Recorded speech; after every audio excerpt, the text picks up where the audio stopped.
हरियाणा येथून खाद्यतेलाच्या टँकमधून विदेशी दारूची तस्करी गुजरात राज्यात होणार आहे, अशी बातमी पोलिसांना मिळाली। त्यानुसार पोलीस अधीक्षक श्रीकांत धिवरे यांच्या मार्गदर्शनाखाली स्थानिक गुन्हे शाखा धुळे व नरडाणा पोलीस ठाणे यांच्या संयुक्त पथक तयार करून नाकाबंदी कामी रवाना केले।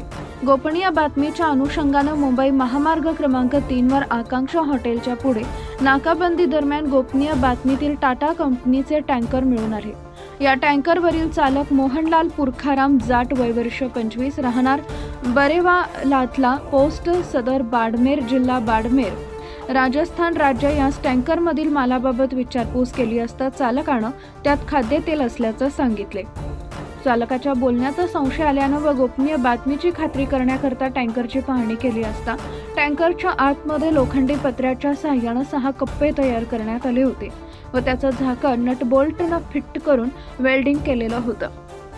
पंचासमक्ष टँकरचे झाकण गॅस कटरनं उघडून पाहिले असता त्यातील 6 कप्प्यांपैकी 4 कप्प्यांमध्ये किमती विदेशी दारू लपवून ठेवल्याचं दिसून आले। सदरची विदेशी दारू पुष्पा स्टाईलनं खाद्यतेलाच्या टँकरमधून अवैधरित्या तस्करी उघड झाली। अंदाजे 1 कोटीचा मुद्देमाल असून स्थानिक गुन्हे शाखा धुळेकडून जप्त करण्यात आली असून मोठी कारवाई आहे। त्याच्या विरुद्ध महाराष्ट्र प्रोहिबिशन कायदा अन्वये नरडाणा पोलीस ठाणे इथं गुन्हा दाखल करण्याची प्रक्रिया सुरू आहे। सदर विदेशी दारूचा मूळ स्रोत व कोणाकडे माल विक्रीसाठी जात होता याचा तपास सुरू आहे।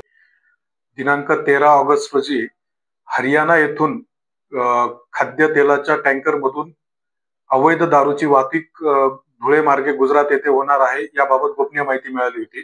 त्या अनुषंगाने धुळे जिल्ह्याचे पोलीस अधीक्षक माननीय श्रीकांतजी धिवरे सर व अपर पोलीस अधीक्षक अजय देवरे यांच्या मार्गदर्शनाखाली स्थानिक गुन्हे शाखा धुळेचे एक पथक व नरडाणा पोलीस स्टेशनचे एपीआय निलेश मोरे यांचे एक पथक असे दोघं पथकांनी नॅशनल हायवेवर नाकाबंदी करून सदर वाहन हे ताब्यात घेतले।